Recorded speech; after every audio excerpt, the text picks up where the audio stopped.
নমস্কাৰ শ্ৰোতাৰ দৰ্শক তথা ছাৰ বাইদেউসকল ভেঞ্চাৰ শিক্ষক টিউটৰ শিক্ষক টেট ঠিকা ভিত্তিক শিক্ষক NPS বাতিল আৰু OPS দাবীৰ শিক্ষক সংগঠন আটাইলৈ লৈ আহিছো এটি গুৰুত্বপূৰ্ণ খবৰ আশা ৰাখিছো ভিডিঅটো শেষলৈকে চাব যেহেতুকে বিগত দিনবোৰত এই শিক্ষক সংগঠনসমূহে বিভিন্ন প্ৰতিবাদী কাৰ্যসূচী ৰূপায়ণ কৰি আহিছে নিজৰ দাবীত কিন্তু কোনো ভাল ফল লাভ কৰিবলৈ কোনো সংগঠনেই সক্ষম হোৱা নাই এই কথা উপলব্ধি কৰি আইসফা অৰ্থাৎ নিখিল ভাৰত ছাত্ৰ সন্মিলন অসমে এই বঞ্চিত সকলো সংগঠনকে ঐক্যবদ্ধ কৰি এক সজাগতা সভা অনুষ্ঠিত কৰিবলৈ প্ৰস্তাৱ দিছে আৰু বিশেষভাৱে উদ্যোগ লৈছে যোৱাকালি আইসফাৰ আহ্বানত কেইবাটাও সংগঠনৰ মুৰব্বীসকল মিলিত হয় আৰু সিদ্ধান্ত গ্ৰহণ কৰা হয় অহা 9/3/2024 তাৰিখৰ দিনাখন সচলত এক সজাগতা সভাৰ আহ্বান কৰা হৈছে আইসফাৰ বিষয় বাবদ থকা সুব্ৰত তালুকদাৰৰ এটি অডিও আছে অডিওটো আহকচোন শুনো নমস্কাৰ প্ৰধান কথাটো হৈছে কি যে এই সময়ছোৱাত আমাৰ শিক্ষকসকলৰ আমাৰ ছাত্ৰসকলৰ আমাৰ অভিভাৱকসকলৰ আৰু কে আদি কৰি সমগ্ৰ চৰকাৰী শিক্ষা ব্যৱস্থাটোৰ যিমানখিনি সমস্যা আছে আৰু এই চৰকাৰী শিক্ষা ব্যৱস্থাটো যে লাহে লাহে চৰকাৰে ধ্বংসৰ মুখলৈ লৈ গৈ আছে তাৰ বিৰুদ্ধে সকলো একলগ হৈ আমি যুঁজিবলৈ সাজু হৈছোঁ আৰু তাৰ প্ৰথম যিটো আমাৰ অনুষ্ঠান হ'ব অহা 9 তাৰিখ 9 মাৰ্চত গুৱাহাটীৰ সচলত আমি এটা চাৰিদফীয়া এটা আন্দোলনৰ কাৰ্যসূচী ৰাখিছোঁ জনজাগৰণ সভা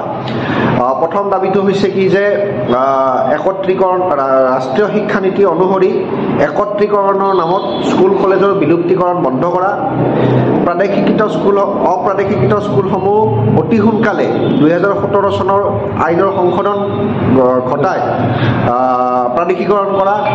টিউটৰসকলক পূৰ্ণ পৰ্যায়ৰ শিক্ষকৰ মৰ্যাদা দিয়া আৰু বেতন সুৰক্ষা সহ টেট শিক্ষকসকলৰ চাকৰি নিয়মীয়াকৰণ কৰা আৰু ইয়াতে আমাৰ বিভিন্ন শিক্ষক সংগঠনৰ মানুহ আছে গতিকে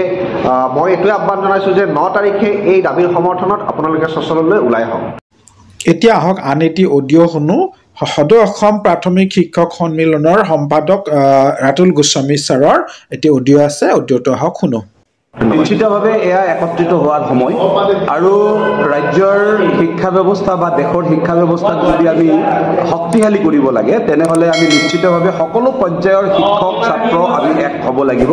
আৰু সেই উদ্দেশ্যে আমি মূলতঃ এই চাৰিটা সমস্যাক আমি